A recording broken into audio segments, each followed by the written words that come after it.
this is Stampy, and welcome to a Minecraft Let's Play video, and another video inside of Stampy's lovely world. Good morning, William Beaver, and good morning, Polly Reindeer. Right, you throw me snowballs, I'll throw you an egg. Is it gonna reach Polly? Is it gonna reach Polly? Is it gonna reach her? Is she gonna catch it?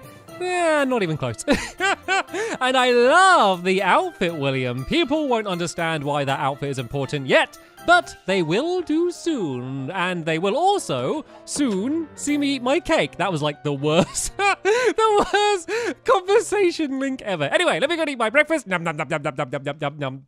Delicious. Barnaby, you may, of course, stand up, and you can join me as we all begin the day, as we often do, by going and heading down to the Love Garden, so I can let you know whom I am adding. And I'm not adding a single person today, I am adding two people today, because they worked together to create something, and I want to say thank you to them. So the people that I am adding to today is, what's going on down here? All of the sheep always gather around in this corner. You can see that all of the grass is fine. There's just this one little corner down here they've been eating. But anyway, Nancy and Arthur are the people I'm adding to the Love Garden, and that's because they worked together on this big piece of cardboard to do an amazing picture of me, and it's great that they were able to do it together. I know that if I tried to do a drawing with someone else, it probably wouldn't end too well, mainly just because I'm awful at drawing and would ruin it for the other person. But yeah, I love it. Thank you so much for doing it, Nancy and Arthur, and welcome to my Love Garden. And stop pushing me. Who was that? Oh, the cheeky pig has shown his face again. Well, he hasn't shown his face. He's shown his, well, the other end of his face. You know what I'm talking about. So, right then, let's go to the doghouse and let's go and choose which doggy is going to be joining me today. And then we are going to be going to the fun land to build a brand new mini game. And this one's going to be a fun one. This one is a parkour mini game. It's all about doing platforming, but not just not like slow, tricky, boring platform, like super fast speed platforming. That is what this game's going to be all about. And it looks like I am not choosing which dog is going to be joining me today. It looks like that choice has been made by my helpers, and who am I to argue? My trusted lovely world advisors, I should call them. They always know what's going on around here, and it looks like they think that Luna deserves to come and be joined with us today, and I guess she will be. And once again, that is another clue, I guess, to the color scheme we're going to be building out of. I guess my inventory might be another clue of the color scheme that we're going to be building out of, and of course William Beaver's lovely attire that he's wearing today. But anyway, we are building right at the back of the Funland, so we will be using the U-But there teleporter. So let's pull the lever. It's button number 2, guys. We can go and press that, and in no time at all, we are going to be standing right in the middle of the Funland. And I think we should be just about there by now. We're not in the middle, as I said, right by the back of the Funland. So we're building next to where we've got Temple Trap, we got Sharky Shark, and then we got Sheep Shuttle. And actually, this is quite an important place to be building, because these are probably 3 of my favorite games, especially Temple Trap and Sharky Shark. I absolutely love those mini games. Definitely in my top 5, both of them. And I love Sheep Shuttle as well. Probably maybe in my top 10? I don't know. I need to update my top 10. I have done a top 10 mini games, but since then I've built loads more mini games. So it's not the most up-to-date top 10 in the world. But yeah, definitely a lot of my favorite mini games are around in this area. So hopefully this is going to be able to live up to the standards that they have been able to set. You can kind of see where I was marking out. I always have to make sure that the mini game is going to fit where I build it. And that's why I have my, oh, hello guys. That's why I have my little rows in the middle as well, just to kind of mark where the middle of the game is, just to make things a little bit easier for me. And it's kind of good because I could use the bits of destroyed dirt. I basically just made an outline of dirt before I started to make sure it would fit in. But anyway, I realized I've been rambling all this time and I haven't even told you what the game is. So I told you it's parkour. And oh, by the way, while I do this, William, do you want to go and dig out all of the ground in the middle here? And then Polly, do you want to fill that in with magenta? Not with purple, but with magenta. And then that is going to be the floor. I know. Oh, I know what you're after. I know what you're after, William. Okay, well, as soon as you're doing most of the digging, you can have my super duper amazing shovel. Don't break this one, because last time I gave you a shovel, William, it broke, or pretty much broke. So look after that one. To be fair, though, look at him go. That is just going to make things way, way, way quicker. So yeah, let's explain the way this game's going to work. So it's a race. It's a parkour race. So it's not going to be like going around the outside of a track. It's going to be a zigzaggy track, basically a maze that you're going to be making your way around in the middle of this section here. You're going to make your way like kind of around here. You're going to loop in and then back around the other side. And then there's just going to be a bunch of jumps that you need to do while you're making your way around. You're going to have a certain amount of laps to be able to win. I think I'm going to do it normally as 3 laps because it's not a very big track. So I think 3 laps should be okay. Maybe if we do like the grand final, we could do like an epic 5-lap game. The rules are if you fall down during the parkour, you have to go back to the start of that lap. So even if you fell down on the final jump when you're just about to complete that lap, nope, sorry, you have to go all the way back to the beginning. There's going to be a ladder to the starting line and you need to do it again. So don't do that. That would be my advice. Don't let that happen. And whoa, I need to be careful here. This turned into a game of spontaneous leap. No, William is breaking blocks faster than I can move and place blocks. That is ridiculous. So they're the basic rules. There's one big twist though, just to make this game a little bit different. I never like doing things the normal obvious way. The big twist is the track is going to change when every person completes one circuit.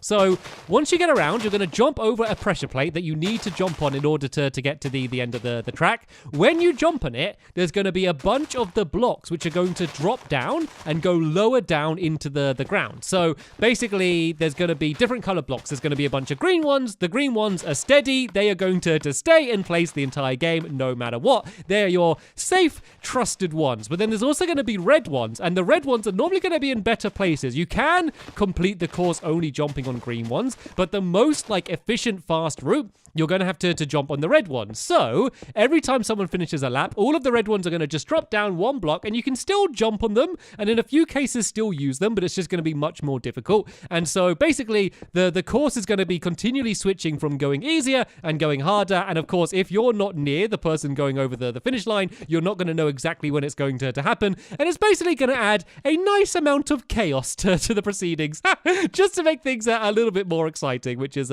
always a good thing. So while they go and fill in the floor, let me go and start marking some of the outside. So the entire thing is going to be 6 blocks high. So let me go and count that first. We have 1, 2, 3, 4, 5, 6. Then there's basically going to be 2 layers to it. So this is the ground layer. This is where all of the losers will be spending their time. All of the people that have accidentally dropped down.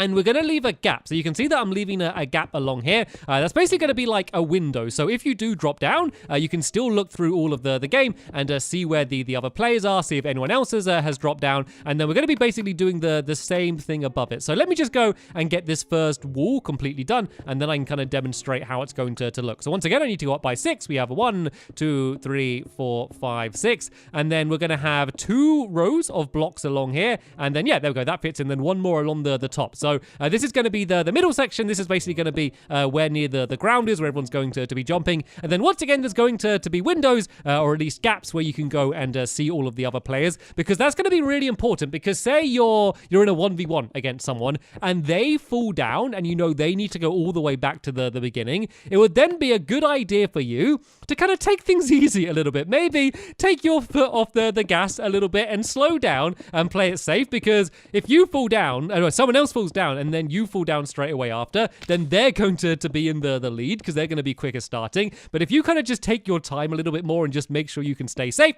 then that means you can kind of keep the advantage. So it's really important that you make sure that everyone can kind of see what each other are doing. So let's go and just pile up some dirt for now.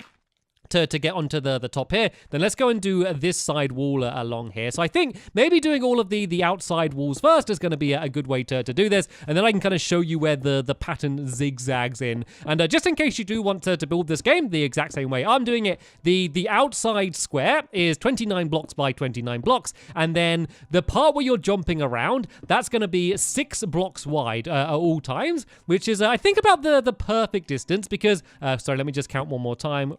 1, 2, 3, 4, 5, 6. Sorry, it's like literally impossible to talk and count.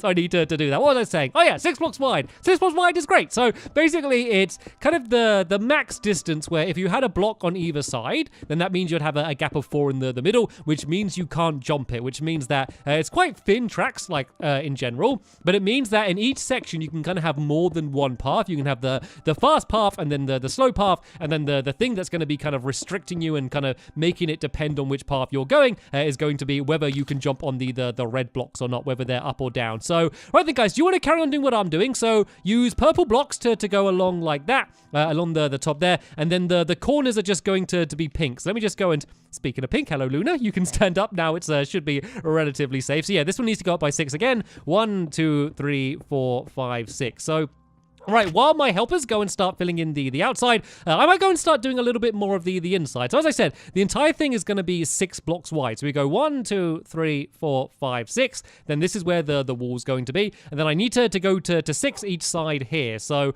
once again, I can go 1, 2, 3, 4, 5, 6. And then the corners are once again going to be pink. I can go and do the same on the other side over here if I can along 6. 1, 2, 3, 4, 5, 6. And then this is going to go here. So this is kind of like the final stretch. This is where the starting line's going to be. So where's my rows? Here we go. Here's my rows here. So this is going to be where you enter, sorry. And then there's going to be a ladder leading up to the top up there. And I'll fill that in a little bit later on. And then this is going to be kind of the way you can get in and outside of the game. So this is where you're going to start, and you're going to go off in this direction, and then you're going to go all the way down to the end over here. So let's go and start filling this in. And then all you need to do to make sure that you're building this all right, assuming we've got the overall size right, is count by 6 blocks. So 1, 2, 3, 4, 5, 6. Let me just double check that. 1, 2, 3, 4, 5, 6. Yeah, perfect. So this is going to go down to here.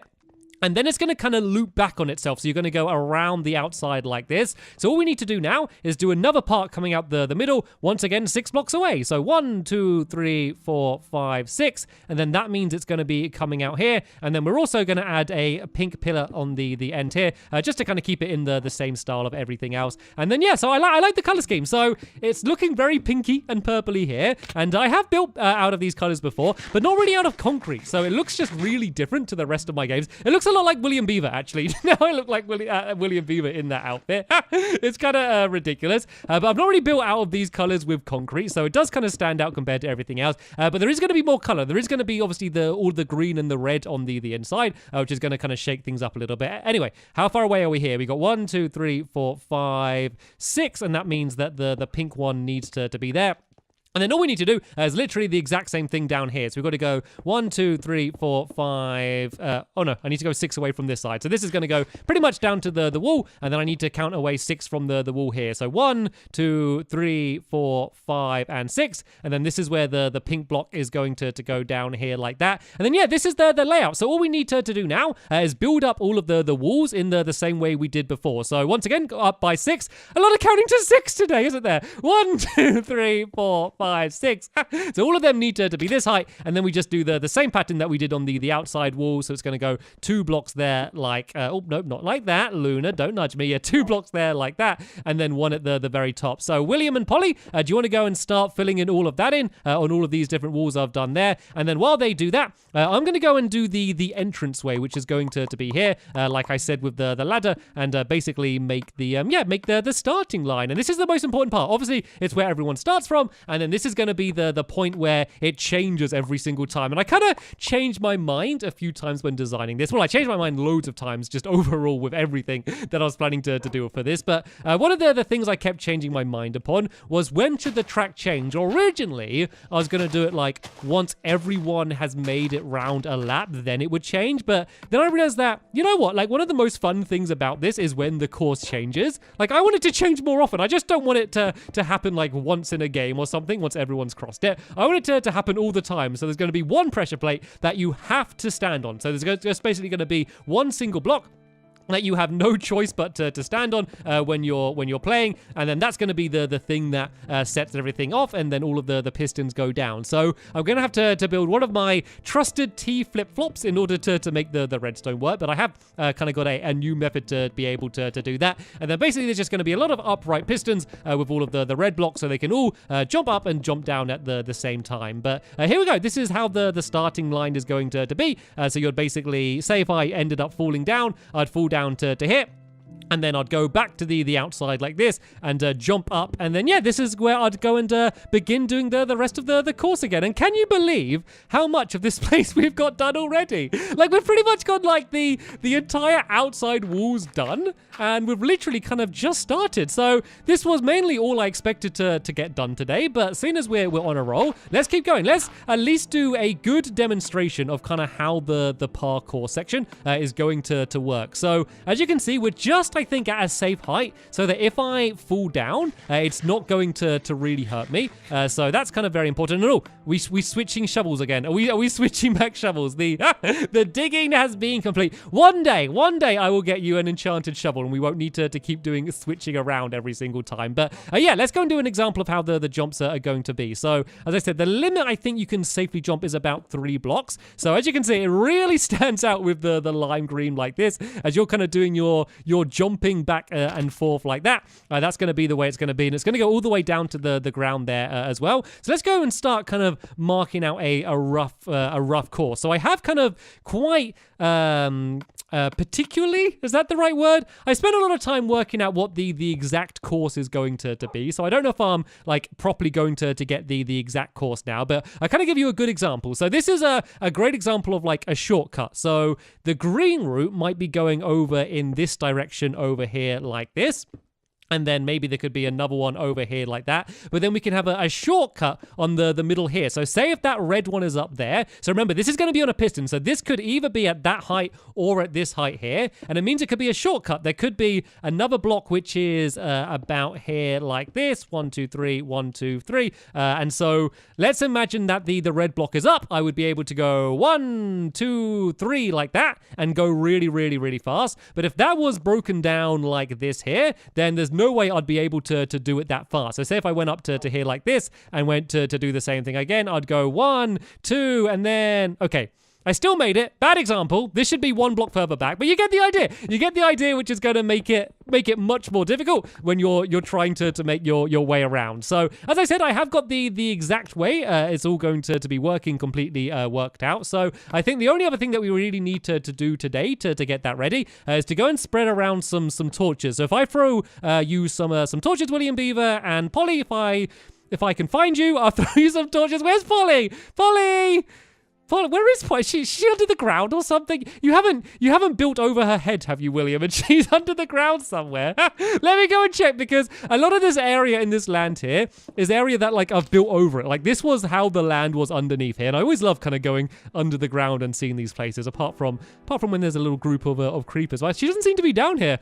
Okay, maybe Polly had somewhere to head off. But yeah, if we just go and start spreading some torches around, that's going to be the other important thing we need to do today. And then in the next episode, what we can do is go and work out all of the different jumps that need to be done, because, you know, I could just kind of go and just start throwing in jumps wherever you are, but I really want to make sure that there is the fast route and then the slow route to do it. And it's not even just a case of when the blocks drop down, you now can't access one route. Maybe you can still use the lower blocks, but it's just going to be way harder and way riskier. So you are going to have to make a choice of, do I go literally as fast as I can, but risk falling down, or do I take it a little bit slower and make sure that I can make it around, because people are going to be falling down all over the place, especially if there's like 4 of us all charging around this course at the same time. I think just the fact that you're looking at all of the other players and seeing how fast they're going, it's just going to make you try to go even faster. It's going to be a frantic one. This is definitely going to be one of my fastest games, and not just because you're sprinting the whole time. I think just how long the games are going to go on for and stuff. I think this is going to be definitely one of my most frantic games in the entire Fanland. So yeah, as I said, we got the entire outside done in world record